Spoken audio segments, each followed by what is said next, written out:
Hello everyone, welcome back to your IQ classes में आप सभी का गुड इवनिंग है, हार्दिक अभिनंदन है, सबका वेलकम है। तो मैं आप लोगों को पिछली वीडियो में क्लास 10 के लाइफ प्रोसेस मतलब कि जैव प्रक्रम का चैप्टर लेकर के आया था, जिसमें मैं आपको बताया हूँ, अगर अभी तक आप लोग नहीं देखें तो जाकर के देखिए। उसमें मैं लार ग्रंथि के बारे में कवर करने का प्रयास किया हूँ, ठीक है ना, जो कि बहुत बारीकी तरह से उसमें मैं बताया हूँ, जो आपको कहीं और नहीं मिलने वाला है। तो आपको मैं बोलूँगा कम से कम एक बार जाकर देखिए, अगर आपको वह वीडियो अच्छा लगता है, समझ में आता है, ठीक है, तो आप मेरे चैनल को क्या कर लीजिए, सब्सक्राइब कर लीजिए, लाइक कीजिए, शेयर कीजिए, कमेंट्स कीजिए, कमेंट्स ज़रूर कीजिए, ठीक है। आपको जो समझ में आए वो कमेंट्स कीजिए, उसके लिए हमें कोई दिक्कत नहीं है, ठीक है ना। आप कमेंट्स करते हैं तो हमें एक जुनून मिलता है कि नहीं, बच्चों मेरे वीडियो को देख रहे हैं, उससे हमें और बनाना चाहिए और बच्चों के लिए वीडियो लाना चाहिए, ठीक है। तो आज मैं इस वीडियो में लेकर के आया हूँ मनुष्य में पोषण और पाचन के बारे में, ठीक है ना। मतलब कि इंटेस्टाइन जो हैं दो प्रकार के हैं, ठीक है ना, स्मॉल इंटेस्टाइन और लार्ज इंटेस्टाइन, ठीक है, उसके बारे में हम लोग इसमें देखने वाले हैं।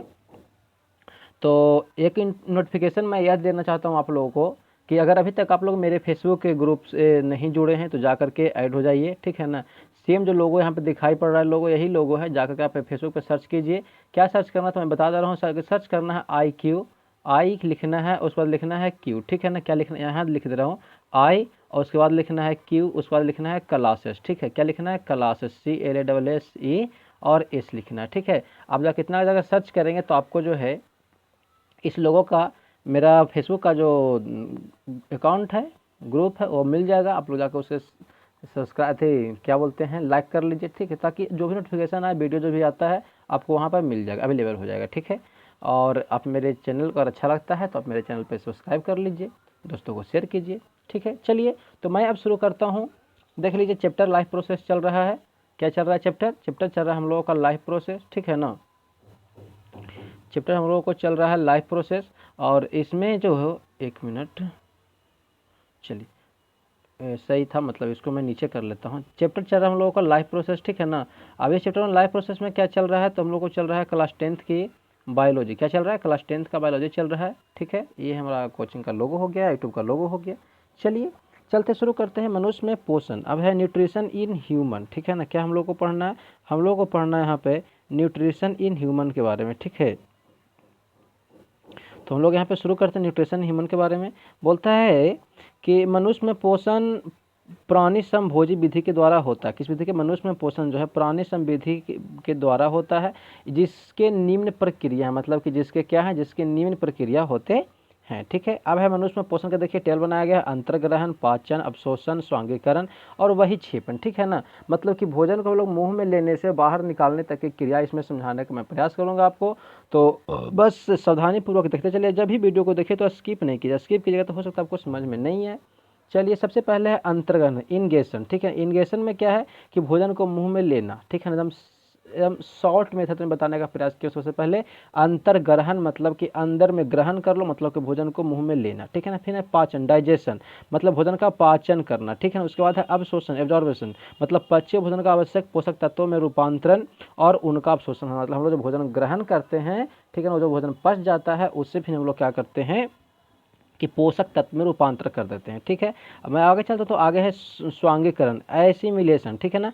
अवशोषण से प्राप्त आवश्यक तत्वों का कोशिका तक पहुंचाना, मतलब कि अवशोषण के से प्राप्त आवश्यक जो तत्व होते हैं उसे कोशिका सेल्स तक पहुंचाना और उनका कोशिकीय शोषण के लिए उपभोग होना, ठीक है ना, स्वांगीकरण कहलाता है। फिर से देख लेंगे, अंतर्ग्रहण भोजन को मुंह में लेना, पाचन हो गया, भोजन का पाचन करना, अवशोषण हो गया, पचे भोजन का आवश्यक तत्वों में, आवश्यक पोषक तत्वों में रूपांतरण करना और उनका अवशोषण होना, ठीक है ना। स्वांगीकरण हो गया, अवशोषण से प्राप्त आवश्यक तत्व का कोशिका तक पहुंचाना और उनका कोशिकीय शोषण के लिए उपभोग करना, ठीक है। तो हमें आशा है कि आप लोगों को यहाँ तक समझ में आया होगा। मैं इसे क्लीन कर देता हूँ ताकि आप लोगों को नोट्स बनाने में, लिखने में, कॉपी पे उतारने में आसानी हो जाएगा। चलिए अब मैं आगे चलता हूँ, ठीक है। यहाँ से मैं आगे शुरू करता हूँ। आगे है वही क्षेपण, आगे हम लोग क्या पढ़ना, आगे पढ़ना हम लोग वही क्षेपण, इगेशन, ठीक है ना। मतलब कि आवश्यक तत्वों के पोषण के पश्चात शेष बचे अपशिष्ट का शरीर से बाहर निकालना, जिसमें बोलते हैं उत्सर्जन। क्या बोलते हैं, उत्सर्जन, मतलब कि आवश्यक तत्वों के अवशोषण के बाद शेष बचे अपशिष्ट पदार्थ हमारे शरीर से बाहर निकालने की क्रिया को बही क्षेपण या इगेशन या फिर उत्सर्जन बोलते है। चलिए अब मैं इस आपको दिखाने का प्रयास करता हूँ। क्या देखिए, मनुष्य में पाचन क्रिया मतलब डाइजेशन इन ह्यूमन, ठीक है ना। अब यहाँ पर कुछ मैं चित्र आप लोगों के लिए लाया हूँ, जो चित्र आप लोग को देखिए और इसमें समझने का प्रयास कीजिए। चलिए सबसे पहले यहाँ पे क्या होगा, देखिए ये हो गया मुँह, ये हो गया मुँह, ठीक है ना। इसमें हम लोग क्या करेंगे कि इसमें हम लोग मुँह में मतलब कि मुख गुहा, ठीक है ना, हम लोग भोजन यहाँ पर ग्रहण रखेंगे, ठीक है। और इस नली, ये जो नली देख रहे हैं, इस नली के सहायता से भोजन जो है हमारे अमाशय में चला आएगा, ठीक है ना, ग्रसिका से होते हुए। ये जो नली, इसको हम लोग बोलते हैं ग्रसिका, जो नली देख रहे हैं ना, इसको बोलते हैं ग्रसिका। तो ग्रसिका से होते हुए हमारा भोजन जो है अमाशय में चला आएगा। अब देख लेते हैं कि हम लोग का शरीर में कौन कौन सा पार्ट होता है, उसके बाद थोड़ा सा जानकारी प्राप्त कर लेते हैं। ये जो लाइन दिखाई पड़ रहा है ना, ये लाइन हो गया डायाफ्राम, देखिए लिखा हुआ है, ये लाइन हो गया डायाफ्राम, ठीक है। उसके बाद ये बता दिया कि ये जो हो गया, ये हो गया अमाशय, ये क्या हो गया, ये हो गया हम लोगों का अमाशय, ठीक है ना। अब मैं यहाँ पे चलता हूँ, तो यहाँ पे जो छोटा सा दिखाई दे रहा है, इसे बोलते हैं पीत नली। क्या बोलते हैं, इसे बोलते हैं हम लोग पीत नली, ठीक है। तो हमें आशा है कि आप लोगों को यहाँ तक समझ में आया होगा। और इसके बाद देखिए इसमें क्या है हम लोगों को, एक मिनट थोड़ा सा, चलिए ये इस तरह से हो गया। देखिए अब इसमें हो गया, ये जो देख रहे हैं ये है यकृत, ये क्या है, ये जो यहाँ पे दिखाई पड़ रहा है ये वाला भाग हो गया यकृत, ठीक है ना। अब है कि पित्ताशय पित्त का भंडारण करता है। पित्ताशय में क्या होता है, तो पित्त का मतलब कि ये जो देख रहे हैं ना, इसमें पित्त का रस स्रावित होता है, ठीक है। ये हो गया क्षुद्रांत, क्षुद्रांत कहने का मतलब है कि बड़ी और छोटी दोनों क्षुद्रांत, ठीक है ना। ये है अग्नाशय, ये क्या हो गया, तो ये जो हो गया, ये हो गया अग्नाशय, ये हो गया यकृत, ठीक है। आगे चलते हैं, तो ये हो गया परिशेषिका, ये क्या हो गया, ये हो गया परिशेषिका। यहाँ से मतलब कि ये जो ये देख रहे हैं, ये बड़ी बात हो गया, ठीक है ना, ये जुड़ा हुआ है। और जोड़ने के साथ साथ में क्या है कि यहाँ से जो है इस तरह से जुड़ा हुआ है, इसमें यहाँ से जो छोटी छोटी आते हैं, जो थैली रचना दिख रहा है, मैं आपको कल ही बताया हूँ इसके बारे में, ठीक है ना। तो मैं फिर आपको रिकॉल करा दे रहा हूँ। तो ये जो देख रहे हैं, ये छोटी छोटी आंत हो गया, मतलब कि ये छोटी आंत हो गया, ठीक है। इसे मैं बताया लार्ज इंटेस्टाइन, ये हो गया स्मॉल इंटेस्टाइन, ठीक है। लार्ज इंटेस्टाइन को जो है कोलन, मतलब कि इसको जो है टाइप्स में डिवाइड किए गए हैं, ठीक है। अब मैं इसके आगे चलता हूँ, ठीक है। अब कहाँ चलता हूँ, अब मैं इसके आगे चलता हूँ, ठीक है। तो ये वाला चैप्टर हम लोगों का पेज हो गया, ये देखिए मेरे द्वारा पढ़ाया जा रहा है नंदिनी सर। अब मैं इसके अगला पेज को ले लेता हूँ। तो अगला पेज हम लोगों को क्या सीखना है, तो अगला पेज में हम लोगों को सीखना है, जो देख लेते हैं, ये क्लास 10th का बायोलॉजी हो गया, लाइफ प्रोसेस, ठीक है ना। अब है कि मुंह मतलब भोजन का अंतर्ग्रहण, मुंह में क्या होता है, भोजन का अंदर करते हैं, दांत से भोजन को चबाते हैं। हाँ, अगर आप अभी तक आप लोग मेरे तीथ का मतलब कि दांत का जो मैं वीडियो लाया हूँ, वक्ल कैविटी का, अगर तो नहीं देखे हैं तो जा करके देखिए, समझिए दांत के बारे में, दांत के कितने प्रकार होते हैं। मैं उसमें पूरे दांत को कवर करने का प्रयास किया हूँ, तो मैं बोलूँगा आप एक बार जा करके देखिए। जीभ के बारे में मैं कल ही अपने वीडियो में लाया हूँ कि जीभ का क्या क्या काम है, ठीक है ना। जीभ में टेस्ट बर्ड्स कितने प्रकार के होते हैं, ठीक है, वो सब मैं पिछले वीडियो में अपलोड करते हैं, जाकर के देख लीजिए।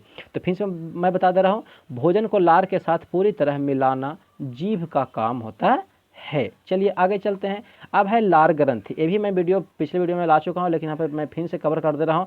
लार ग्रंथि से निकलने वाले रस को लार रस या फिर लार कहते हैं, ठीक है ना। मतलब कि लार ग्रंथि से जो रस निकलता है, ठीक है ना, उसे हम लोग लार रस या फिर लार कहते हैं। लार एमिलेज एंजाइम की उपस्थिति में स्टार्च को माल्टोस शर्करा में परिवर्तित करता है। फिर से देखेंगे, लार्ज एमिलेज एंजाइम मतलब लार्ज क्या होगा, एमिलेज एंजाइम की उपस्थिति में स्टार्च को क्या करेगा कि माल्टोस मतलब शर्करा में परिवर्तित मतलब परिवर्तन कर देगा, ठीक है ना। अब चलिए हो गया लार ग्रंथि। अब हम लोग को होता है ग्रसिका नली, ओसेफगस के बारे में, ठीक है ना। ओसेफगस के बारे में हम लोग देखते हैं, मतलब कि जहाँ से भोजन हमारे मुख के बाद कंठ में लोग बोलते हैं ना, कंठ से हमारे अमाशय तक जो भोजन आता है, उसके बीच का जो नली है उसे बोलते हैं ग्रसिका नली, इसे बोलते हैं ओसेफगस, ठीक है। हम इसमें बोलता है कि हमारे मुंह में अमाशय तक एक भोजन नली, हमारे मुंह में अमाशय तक एक भोजन नली होती है, ठीक है ना, जिससे क्या कहते हैं, जिससे ग्रसिका कहते हैं। इसमें होने वाली क्रमांकोचन गति, ठीक है ना, से भोजन अमाशय तक पहुंचता है। मतलब कि मान लो कि ये हमारे लोग का मुंह का नली हो गया, तो अगर भोजन यहाँ पे है तो ये वाला सटेगा, ये वाला खुलेगा, ये वाला सटेगा, ये वाला क्या हो जाएगा, खुलेगा, ठीक है ना। तो इस तरह से हमारा भोजन जो है हमें अमाशय तक पहुंच जाता है। तो हमें आशा है कि आप लोग को यहाँ तक समझ में आया होगा। अब मैं इसके अगले बारे में मतलब क्रमांकोचन गति के बारे में समझाने वाला हूँ। चलिए, तो अब मैं इसके क्रमांकोचन के बारे में बताता हूँ। क्रमांकोचन क्या है, तो क्रमांकोचन गति मतलब कि आहार नाल की वह गति जिससे भोजन आहार नाल के एक भाग से दूसरे भाग तक पहुँचता है। मतलब कि आहार नाल की वह गति, वह क्रिया जिसमें भोजन क्या हुआ कि आहार नाल के एक भाग से दूसरे भाग तक पहुँचता है, क्रमांकोचन कहलाता है। इसी को बोलते हैं क्रमांकोचन, पेरिस्टाल्सिस मूवमेंट बोलते हैं। अब देखिए मैंने यहाँ पे मतलब कि आहार नाल का जो है कुछ इमेज भी लाया हूँ आप लोगों के लिए, देख लीजिए। ये हो गया, इसे बोलते हैं हम लोग ग्रसिका। इसे क्या बोलते हैं? तो इसे हम लोग बोलते हैं ग्रसिका, ठीक है ना। इसे क्या बोलते हैं? ये जो दिखाई पड़ रहा है ना यहाँ से लेकर के यहाँ तक, इसको बोलते हैं ग्रसिका। देखिए लिखा क्रमांकोचन गति द्वारा भोजन की गति, ये देखिए यहाँ भोजन चल रहा है, ठीक है ना। आई हो गया ये हम लोग का अमाशय, ठीक है। अब हम लोग अमाशय के बारे में बात करते हैं कि अमाशय के बारे में क्या क्या यहाँ पे लिखा गया है, मैं टाइप किया हूँ। तो अमाशय के बारे में हम आप लोगों के लिए बताने का प्रयास कर रहा हूँ कि अमाशय को बोलते हैं इंग्लिश में स्टमक या फिर एब्डोमेन बोलते हैं, ठीक है ना। मनुष्य का अमाशय भी एक ग्रंथि है। अमाशय क्या है? अमाशय भी एक ग्रंथि है जो जठर रस या अमाशय शक्ति रस मतलब कि गैस्ट्रिक जूस का स्राव करता है, ठीक है ना। यह जठर रस पेप्सिन, यह जठर रस क्या करता है कि जठर रस जो है पेप्सिन जैसे पाचक, यह जठर रस पेप्सिन जैसे पाचक हाइड्रोक्लोरिक अम्ल, ठीक है ना, हाइड्रोक्लोरिक अम्ल और श्लेष्मा आदि का मिश्रण होता है, ठीक। इसमें क्या होता है कि इसमें जो है पेप्सिन जैसे जठर रस, पेप्सिन जैसे हाइड्रोक्लोरिक जैसे पाचक रस, हाइड्रोक्लोरिक अम्ल, ठीक है ना, और श्लेष्मा, ठीक है ना, आदि का मिश्रण होता है। इसमें क्या होता है? इसमें मिश्रण होता है। तो हमें आशा है कि आप लोग यहाँ तक समझ में आया होगा। अब मैं इसके आगे वाले में बताने का प्रयास करूँ। आगे वाले में थोड़ा सा इरेज कर देता हूँ ताकि आप लोगों को लिखने में आसान हो जाएगा। चलिए अब मैं इसके आगे का पार्ट मैं लाने वाला हूँ। इसके आगे का पार्ट में देखिए क्या है, ये हो गया पेज नंबर 3, ठीक है। अब पेज नंबर 3 में हम लोगों को पढ़ना है क्या? तो पेज नंबर 3 में पढ़ना है रस के बारे में, ठीक है ना। अमाशय में होने वाली क्रिया क्या है? अमाशय में होने वाली क्रिया के बारे में। ये हो गया जठर रस, ठीक है ना। ये क्या हो गया? ये हो गया हम लोगों का जठर रस के बारे में, ठीक है। अब जब हम लोग यहाँ तब अब होता है कि हाइड्रोक्लोरिक अम्ल द्वारा अम्लीय माध्यम प्रदान करना। जठर रस से क्या होगा कि हाइड्रोक्लोरिक अम्ल से अम्लीय माध्यम प्रदान करना और अम्लीय माध्यम से भोजन को छोटे छोटे टुकड़ों में तोड़ना। पहले जठर रस से क्या हो गया? देखिए जठर रस से क्या हो गया कि उसमें जो है जो हाइड्रोक्लोरिक अम्ल का मिश्रण हो गया, ठीक है ना। हाइड्रोक्लोरिक अम्ल मिल गया और हाइड्रोक्लोरिक अम्ल मिलने के बाद जो है हाइड्रोक्लोरिक अम्ल से भोजन को छोटे छोटे टुकड़ों में तोड़ दिए, ठीक है ना। अब जो है क्या होगा कि उसमें पेप्सिन द्वारा प्रोटीन का पाचन, जब जैसे भोजन छोटे छोटे टुकड़ा में टूटेगा तो उससे पेप्सिन के द्वारा जो है प्रोटीन का पाचन हो जाएगा, ठीक है ना। अब हम लोगों को पढ़ना है श्लेष्मा। क्या पढ़ना है? हम लोग को पढ़ना है श्लेष्मा मोको सेल्स के बारे में, ठीक है ना। श्लेष्मा के बारे में देखते हैं क्या क्या यहाँ पर बताया गया है। तो श्लेष्मा के बारे में है कि श्लेष्मा द्वारा अमाशय के आंतरिक स्तर का अम्ल से रक्षा करना। क्या होता है? श्लेष्मा द्वारा अमाशय के आंतरिक मतलब कि अंदर का जो स्तर होता है उससे अम्ल से रक्षा करना किसका काम है? श्लेष्मा का काम है, ठीक है ना। ये हो गया श्लेष्मा के बारे में। अब देखते हैं हम लोग क्षुद्रांत, छोटी आंत, इसे बोलते हैं स्मॉल इंटेस्टाइन, जो कि आपको पता है कि भोजन का पूर्ण रूप से पाचन यही होता है। तो बात सही है कि भोजन का पूर्ण रूप से पाचन यही होता है, ठीक है ना। क्षुद्रांत आहार नाल का सबसे बड़ा भाग होता है। याद रखेंगे कि आहार नाल का सबसे बड़ा भाग कौन होता है? तो वह हम लोग का होता है क्षुद्रांत। क्या होता है क्षुद्रांत? अर्थात कि इसे हिंदी में बोलते हैं क्षुद्रांत, फिर इसे बोलते हैं इंग्लिश में स्मॉल इंटेस्टाइन, ठीक है। अब देखिए यहाँ पे मैंने कुछ इमेज भी लाया हूँ आप लोगों के लिए। ये हो गया हम लोगों का क्या? ये हो गया अमाशय, ठीक है ना। अब स्मॉल इंटेस्टाइन के 3 टाइप्स होते हैं। कितने टाइप्स होते हैं? स्मॉल इंटेस्टाइन के 3 टाइप्स हैं, ठीक है ना। 3 टाइप्स में क्या क्या है? तो पहला हो गया ड्यूडेनम, दूसरा हो गया जीजुनम, ठीक है ना, तीसरा हो गया क्या? तो तीसरा हो गया इलियम, ठीक है। तो सबसे पहले छोटी आंत में भोजन आता है तो ड्यूडेनम में आएगा, ड्यूडेनम के बाद में फिर जो है जीजुनम में आएगा और जीजुनम के बाद में कहाँ आएगा? इलियम में आएगा। अर्थात भोजन का पूर्ण रूप से पाचन कहाँ होता है? तो भोजन का पूर्ण रूप से पाचन हमारा इलियम में ही होता है। हम लोग बोलते हैं कि छोटी आंत में होता है ना, लेकिन अगर पूछेगा कि भोजन का पूर्ण रूप से पाचन छोटी आंत के किस प्रकार में होता है तो आपको इलियम मारना है, ऐसा ना कि छोटी आंत लगा के चलाना है, ठीक है ना। अगर ऐसा कीजिएगा तो हो जाएगा आपका गलत, ठीक है। अब मैं बता रहा हूँ छोटी आंत के बारे में, ठीक है। अब कुछ इसमें मतलब इसके बारे में बताया गया कि ड्यूडेनम क्या है, कहाँ पे होता है, ठीक, उसके बारे में।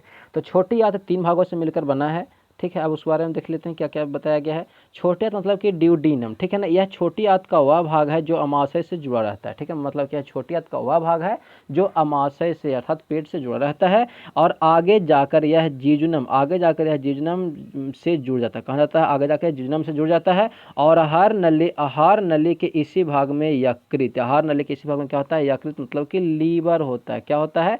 इसी भाग में लीवर होता है, ठीक है ना। इसमें क्या होगा, इसमें लीवर होता है, ठीक है। अब है कि यकृत से निकली पीत की नली, यकृत से निकली पीत की नली में क्या होगा कि ड्यूडेनम से जुड़ता है, ठीक है ना, ड्यूडेनम से जुड़ता है और साथ इसी भाग में अग्नाशय भी जुड़ता है। क्या होता है, साथ ही साथ इसी भाग में क्या जुड़ता है, तो अग्नाशय भी जुट जाता है, ठीक है ना।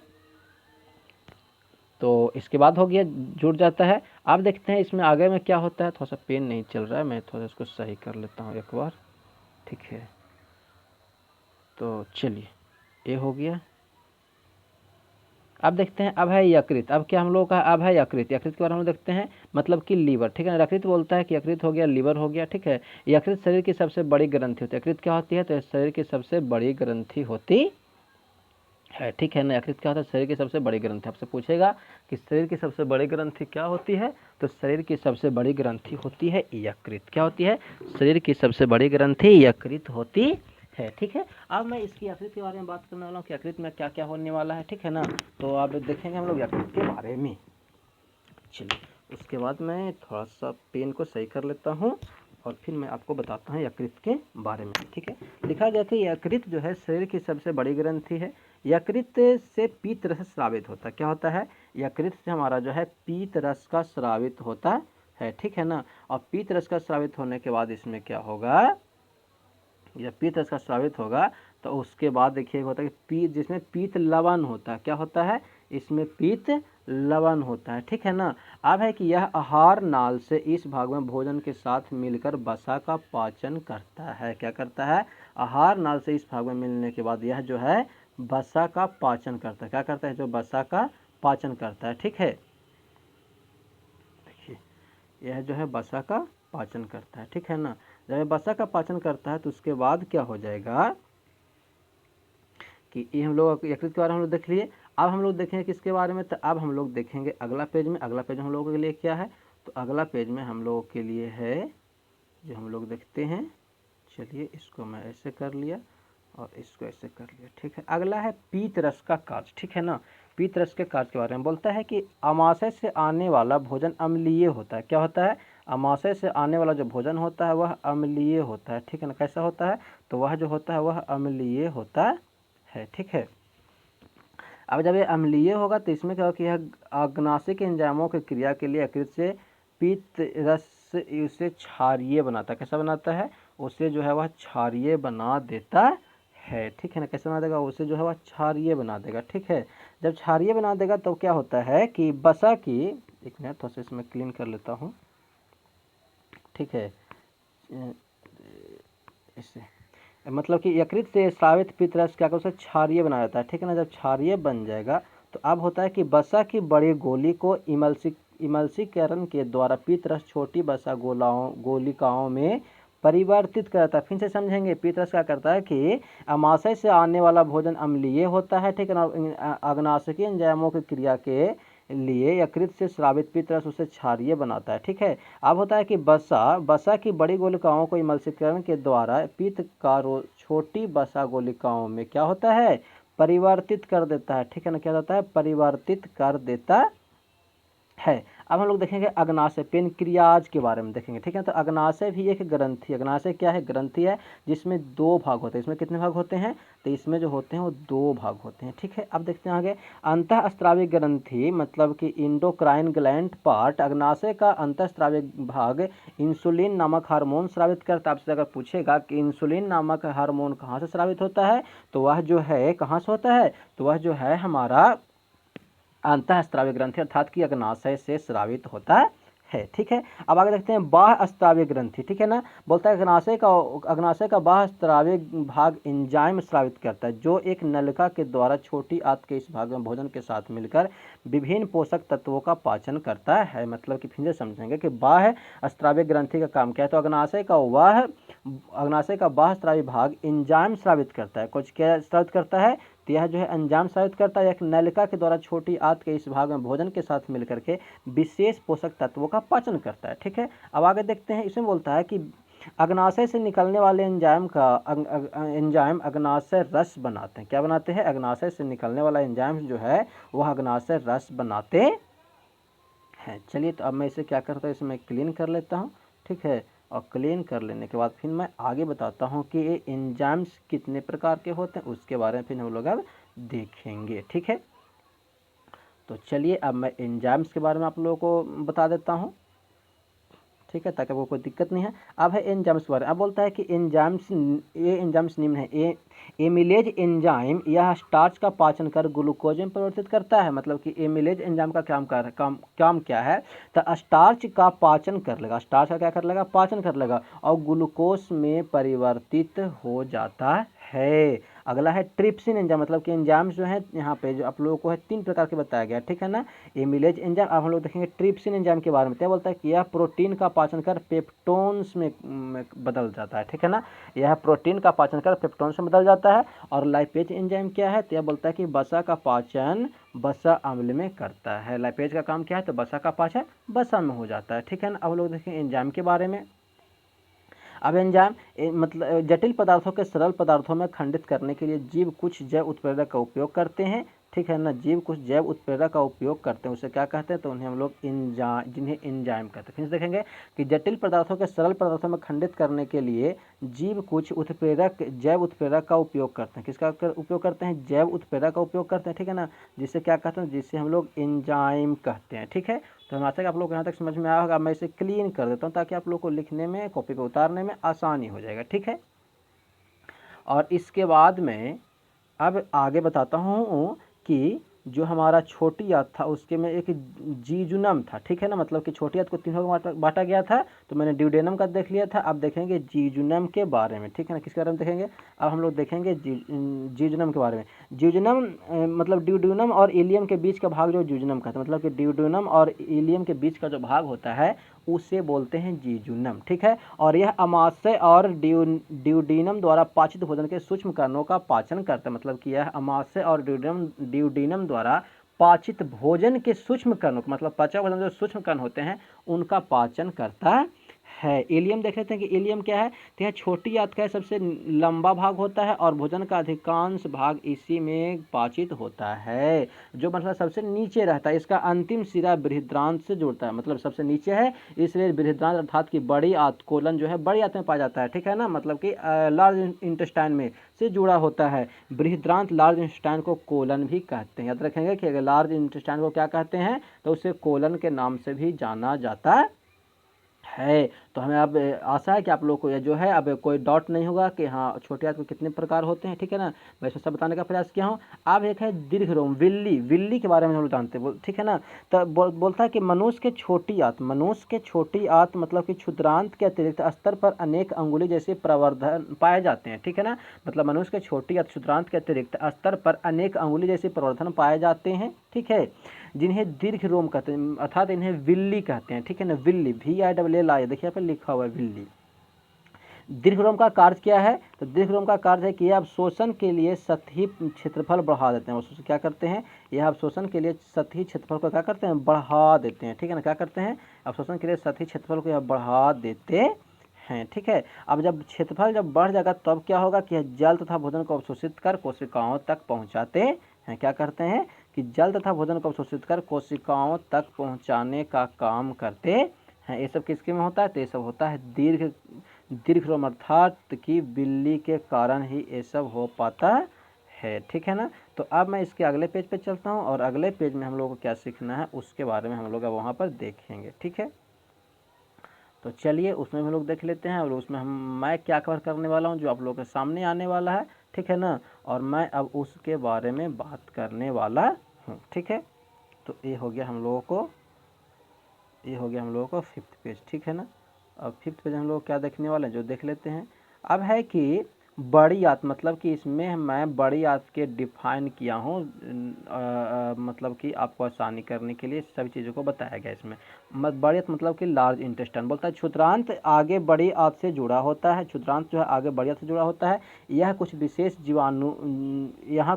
जीवाणु पाए जाते हैं। ठीक है ना, ये जीवाणु छोटी आंत से शेष बचे अपचित भोजन को क्या करते हैं, किण्वन विधि के द्वारा, किस विधि के द्वारा, किण्वन विधि के द्वारा सरलीकृत कर पाचन में मदद करते हैं। बड़ी आंत का मुख्य कार्य जल व खनिज लवणों का अवशोषण, याद रखें कि बड़ी आंत का मुख्य कार्य क्या है, तो जल व खनिज लवणों का अवशोषण तथा अपचित भोजन को मल द्वार से उत्सर्जन करना है। मनुष्य में बड़ी आंत को 3 भागों में विभक्त किया गया है। कितने विभक्त किया गया है? तो मनुष्य में जो बड़ी आंत होते हैं 3 भाग में, और छोटी आंत को भी 3 भाग में विभक्त किया गया है। अगला है अधांत अथवा अंधनाल, मतलब कि इसे बोलते हैं सीकम। इसे क्या बोलते हैं? इसे बोलते हैं सीकम। क्या बोलते हैं इसको? इसको बोलते हैं हम लोग सीकम, ठीक है ना। यह भाग क्षुद्रांत से जुड़ा होता है। यहाँ क्षुद्रांत से आने वाले पाचित आहार इस रस का अवशोषण होता है, मतलब कि यह भाग जो है क्षुद्रांत से जुड़ा होता है। क्षुद्रांत से आने वाले पाचित आहार रस का अवशोषण होता है, ऑब्जर्व कर लिया जाता है, ठीक है, तथा शेष बचे अपशिष्ट को आगे बृहदान्त्र में पहुंचा दिया जाता है, ठीक है ना। अंधनाल के प्रथम भाग ठीक से थोड़ा नीचे भीतर के ओर 4-5 इंच लंबा नली के आकार का अंग निकला रहता है। इससे कृमि रूप परिशेषिका, क्या बोलते हैं? परिशेषिका, अर्थात इसे हम लोग अपेंडिक्स कहा जाता है। क्या बोलते हैं? मतलब फिर से समझेंगे कि बोलता है कि अंधनाल के प्रथम भाग से थोड़ा नीचे ठीक है ना, भीतर की ओर 4 से 5 लंबा नली के आकार का अंग निकला रहता है, जिससे कृमि, अर्थात हम लोग उसे क्या बोलते हैं? तो हम लोग उसे बोलते हैं अपेंडिक्स। क्या बोलते हैं? अपेंडिक्स बोलते हैं, ठीक है ना। मैं इसके बारे में पिछले वीडियो में बात किया था, आप जाके देख लीजिए अभी तक आप लोग नहीं देखे हैं तो, ठीक है ना। उसके बाद क्या होता है कि इसे लोग बोलते हैं अपेंडिक्स बोलते हैं। हम लोग अपेंडिक्स में देख लिए। अब देखते हैं हम लोग बृहदान्त्र, ठीक है ना, कोलन के बारे में, ठीक है। अब आहार नाल में बड़ी आंत का अंधांत्र के आगे वाला भाग बृहदान्त्र कहलाता है। मतलब कि आहार नाल में बड़ी आंत का जो अंधांत्र होता है उसके आगे वाला भाग बृहदान्त्र कहलाता है। यह उल्टे यू के आकार का, कैसा आकार का होता है? ABCD का यू के आकार का होता है, और करीब यह 1.3 मीटर लंबा नल का होता है। कितने लंबा होता है? आपसे पूछेगा कोलन कितने मीटर लंबा होते हैं, यहाँ पे कोलन होगा, ठीक है ना। आपसे पूछेगा कोलन कितने मीटर लंबा होते हैं, तो बोलना है कि यह जो है 1.3 मीटर लंबी होती है। बृहदान्त्र 4 भागों में विभक्त होती है। याद रखेंगे कि बृहदान्त्र को यहाँ पे जो है 4 भागों में विभक्त किया गया है, ठीक है ना। आरोही बृहदान्त्र मतलब कि असेंडिंग कोलन, ठीक है ना, करीब 15 सेंटीमीटर लंबी नलिका है, ठीक है ना। असेंडिंग कोलन कितना है? 15 सेंटीमीटर नलिका है। और ट्रांसवर्स कोलन कितना है? तो करीब 50 सेंटीमीटर नलिका है। इसको थोड़ा सा खाली जान लीजिए। अब रोही बृहदान्त्र कितना है? तो होता है करीब 25 सेंटीमीटर लंबी नलिका है। और सिग्माकार बृहदान्त्र कितना होता है? सिग्मोइड कोलन, यह जो है करीब 40 सेंटीमीटर नलिका होता है, ठीक है ना। अब है मलाशय मतलब कि रेक्टम के बारे में, ठीक है। तो लोग अब रेक्टम के बारे में देखते हैं कि रेक्टम के बारे में क्या क्या बताया गया है। तो बोलता है कि मलाशय आहार नल का अंतिम भाग होता है। यह करीब 20 सेंटीमीटर लंबा होता है। कितना? मलाशय जो है 20 सेंटीमीटर लंबा होता है। मलाशय के अंतिम 3 सेंटीमीटर वाले भाग को गुद्दा नाल कहा जाता है। मतलब कि मलाशय के अंतिम 3 सेंटीमीटर का जो भाग होता है उसे हम लोग गुद्दा नाल अर्थात के एनल कैनल बोलते हैं, ठीक है ना, एनस हो जाता बोलते हैं, ठीक है। गुद्दा नाल मल द्वार के रास्ते बाहर खुलता है। कहाँ खुलता है? बाहर खुलता है। इससे हम लोग मल अपने शरीर से बाहर करते हैं। मल द्वार पर आहार नाल समाप्त होती है। गुद्दा नाल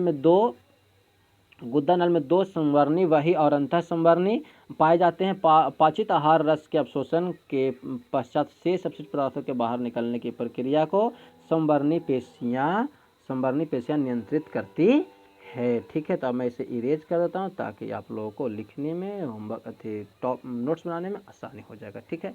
मैं यहाँ तक समझा दिया हूँ। अब इसमें हो गया कंप्लीट, ठीक है ना। तो इस तरह से जो है हम लोग को छोटी आंत और बड़ी आंत मतलब कि स्मॉल इंटेस्टाइन और लार्ज इंटेस्टाइन जो है काम करता है। ये देखिए क्लास 10th का एक मिनट हम लोग क्लास 10th का बायोलॉजी चल रहा था, ठीक है ना। Chapter life process science biology है, ठीक है, बाय नंदिनी सर के द्वारा। ये हो गया हम मेरा ये जो आप देख रहे हैं लोगो देख रहे हैं, ठीक है ना, वो लोगो हो गया, ठीक है।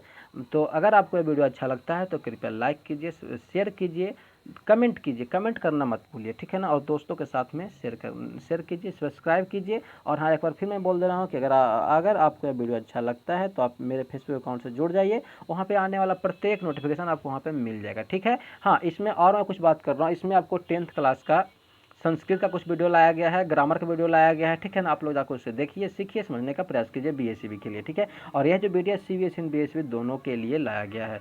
तो आज का क्लास इतना तक ही। अब मैं अगले वीडियो में मिलूंगा। हाँ, अब मैं आपको बता रहा हूँ कि यह जो आपका लाइफ प्रोसेस का चैप्टर जो चल रहा था, ये लाइफ प्रोसेस का चैप्टर यहाँ पर समाप्त हो गया है, ठीक है ना। अब मैं अगले चैप्टर को लाऊंगा, ठीक है। तो अगला चैप्टर हम लोग देखते हैं कि अगला चैप्टर हम लोगों को क्या क्या पढ़ना, क्या क्या सीखना, उसके बारे में हम लोग अब अध्ययन करेंगे। तो यार हम लोग का लाइफ प्रोसेस चैप्टर जो है खत्म हो गया। अब हम लोग अगले चैप्टर का इंतजार करेंगे। बस वह भी आपका चैप्टर जो है अभी रोज चैप्टर आने वाला, टॉपिक बाय टॉपिक रोज आ जाएगा, ठीक है ना। और फिर मैं ये सभी का ऑब्जेक्टिव कराऊंगा, ठीक है, कि अभी जो जो बच्चे एग्जाम देने वाले 10th के लिए, उन लोग के लिए सबसे बड़ा कारगर हो जाएगा, ठीक है ना। तो इसीलिए आप लोग के लिए वीडियो बनाया गया है। तो आप लोग सीखते रहें, पढ़ते रहें, समझते रहें और अपनी परीक्षा की तैयारी करते रहें। Thank you, bye bye. अब मिलता हूँ अगले वीडियो में, ठीक है। ये आपके सर होगा, आपके भैया होगा, जब बोलिए वो सब अच्छा है, ठीक है ना।